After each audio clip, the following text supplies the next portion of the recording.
hian Wai Wai kan chum na tur tui kha kan chuang anga ta hian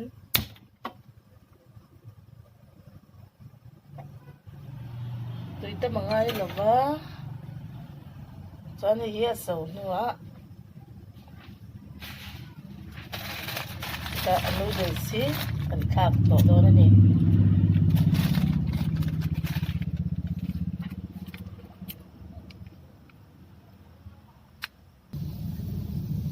tian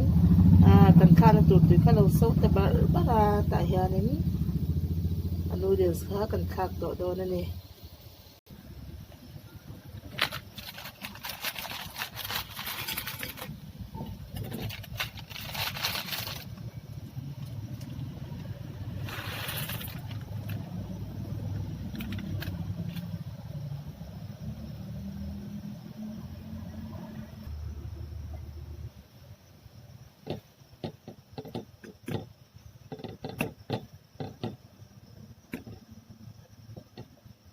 tian noodles si min vak lavin kan chunga so bor bor ngai hi alo in clear san chuan kan du tok tong min lu to ki chan toi du lawa mo tian chum so pholila Wai Wai tu toi du a mo pa ngai to tian atak zong hi plate a kan suak chuak anga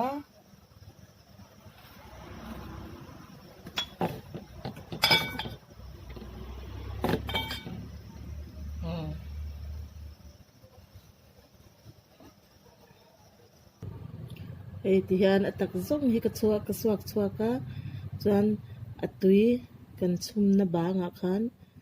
a bol lo vel kan tel to do na ni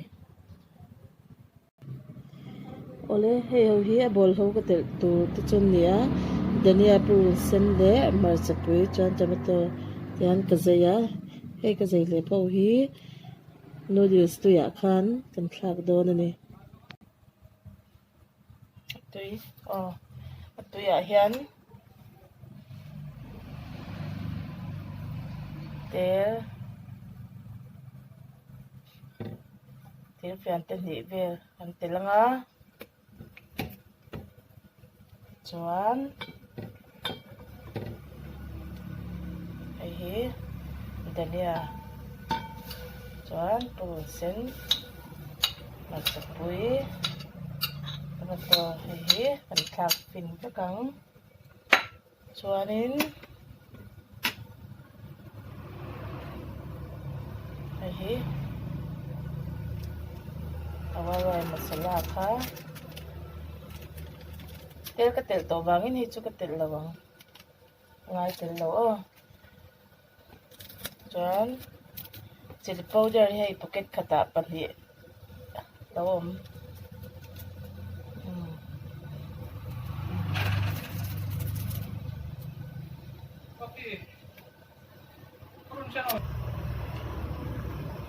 chuan hei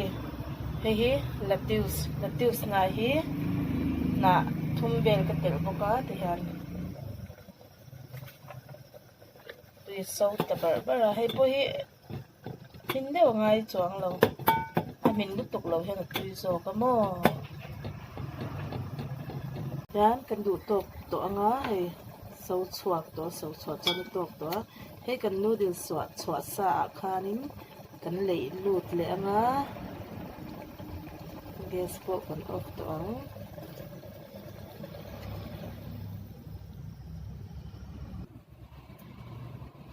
yan noodles sa khanin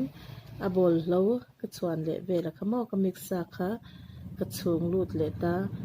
tian Wai chu kan lo siam zo ta ten lo siam ve chin don nya atui lutuk ei po ei teu the ti hianin